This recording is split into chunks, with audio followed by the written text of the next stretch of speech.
Welcome to MDC Learning, Standard TY-BCom, Subject Indirect Tax. Hello learners, today we will talk about GST, Time of Supply Illustration on Goods. So let's go further and understand the concept of our today's illustration. Our today's illustration will be based on the continuous supply. When you will be finding time of supply of goods under continuous supply, you need to analyze the three important dates, that is, date of invoice or date of each successive statement issued or date of payment in book or in bank. From these three dates, whichever will be earlier, that will be your time of supply. So on this basis, let's understand and solve our illustration number 3. Illustration number 3, as I said, will be based on question on continuous supply of goods. Find the time of supply in the following cases as per the provision of CGST Act 2017. On your screen, you can see the serial number with 7 important points, and opposite to that you will be having 3 important dates. Now students, हमें continuous supply में 3 dates चाहिए होते हैं. हर एक serial number में देखते हैं. Serial number 1 is 15/11/2019, 6/11/2019 and 10/11/2019. यहाँ पे दिया गया है date of invoice, date of statement of accounts and date of receipt of payment. हम तीनों ही डेट को कैलकुलेशन के लिए यूज करेंगे और अपना कंटिन्यूस सप्लाई फाइंड आउट करेंगे. Now on your screen there are 3 dates and the time of supply. अब पहले ईयर कंपेयर करते हैं. सीरियल नंबर 1 का 19/19/19. देन मंथ्स कंपेयर करते हैं 11/11/11. देन हम बढ़ेंगे अपने डेज की तरफ. सीरियल नंबर 1 में पहला है 15/6/10. तो ऑफ कोर्स 6 जो है वो अर्लीस्ट डेट है, तो time of supply will be 6/11/2019. Same way हम सेकेंड, थर्ड, फोर्थ और फिफ्थ एंड सिक्स के लिए भी करेंगे. जो सबसे अर्लीस्ट डेट होगा, सबसे करीबी डेट होगा, उसी डेट को हम अपना टाइम ऑफ सप्लाई कंसीडर करेंगे. I hope this is easy for you students.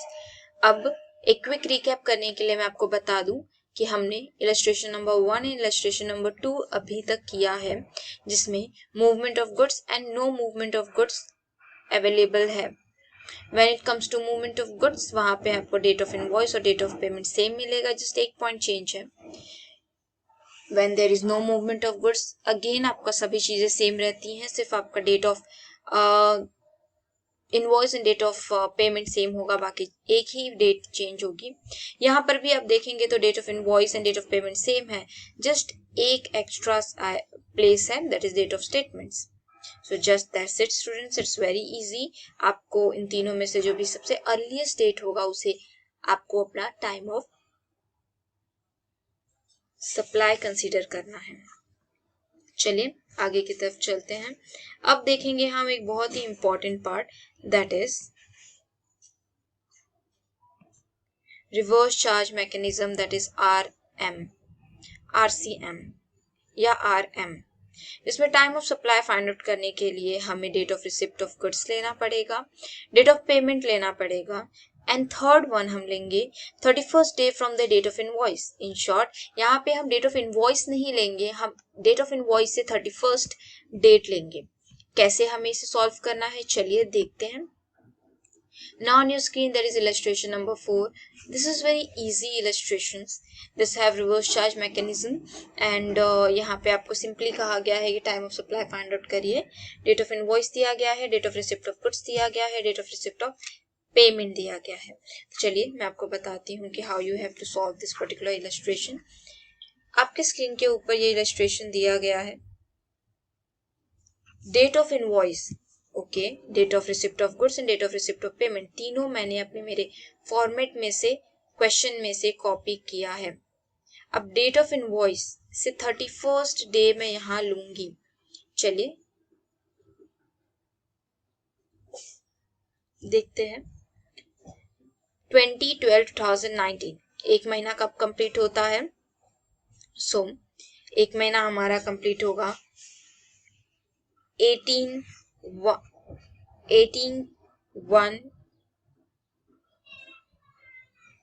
2019 से एक महीना हमारा कंप्लीट होगा 18/1/2020। और मैंने क्या कहा है, 30 दिन नहीं 31st डे लेंगे, तो 19/1/2020। सो यहाँ पे मैं लिख दूंगी 19,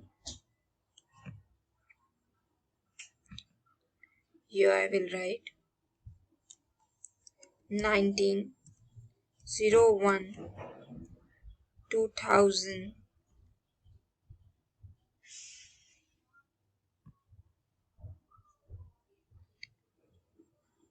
2020। So this was a date which I got। आगे चलते हैं और डेट ऑफ इनवॉइस से हम अगला देखते हैं 14/2/2020। अब इसका 30 दिन कब कंप्लीट होता है, एग्जैक्टली 30 दिन हमें कंसीडर करना ही होगा। तो अगर मैं आपको यही सेम चीज थोड़ा और कट शॉर्ट करके दे दूं तो आप एक दिन नेक्स्ट डे ले सकते हैं, that is 15/3।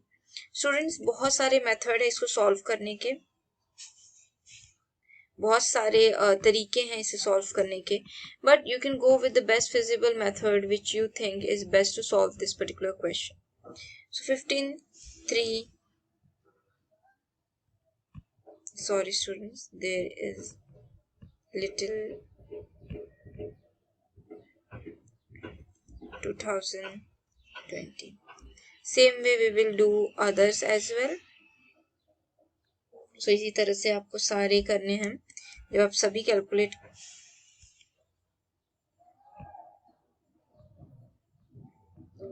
when you will be done with all these one, that is 02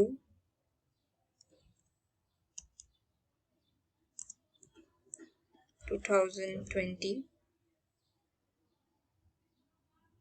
30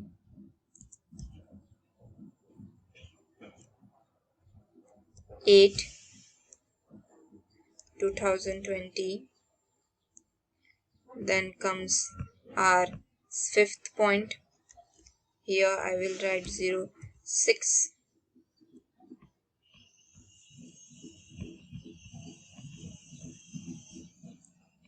08 2000। same method you have to follow, there is no change of method।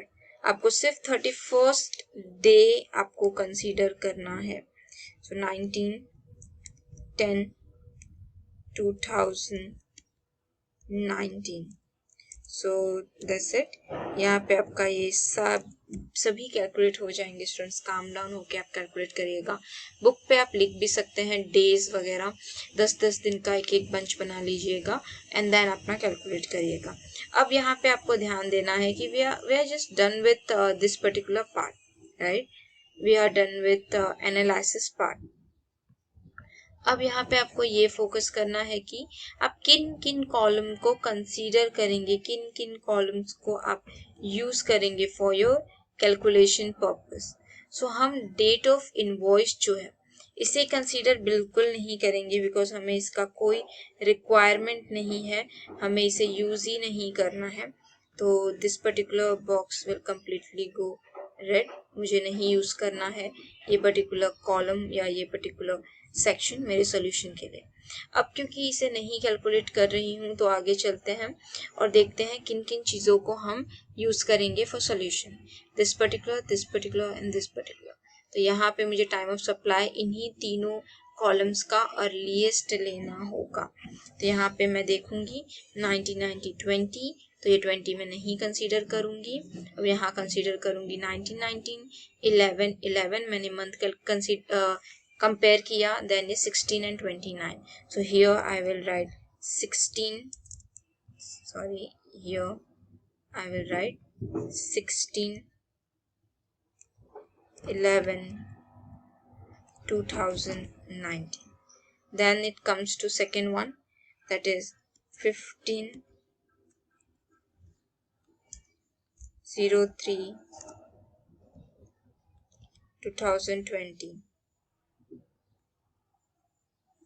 23/9/2020 058. Students, it's very easy. There is no detailed explanation on it.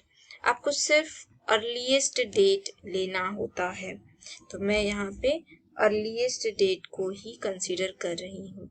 आप सिर्फ ध्यान दीजिएगा और earliest date लीजिएगा। इसके अलावा आप date of invoice जो है हमारा, वहाँ से आपको 31st डे लेना है। कभी कभी आप कैलकुलेट करोगे तो थोड़ा डेट आगे पीछे होगा, there is no issue with that.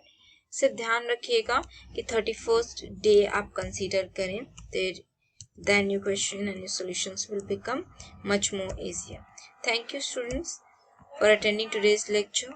This was just an RCM based question, जहाँ पे आपको इस पर्टिकुलर पार्ट में, that is 31st day from the date of invoice निकालते समय आपको ध्यान देना है। अदरवाइज जो बाकी चीजें हैं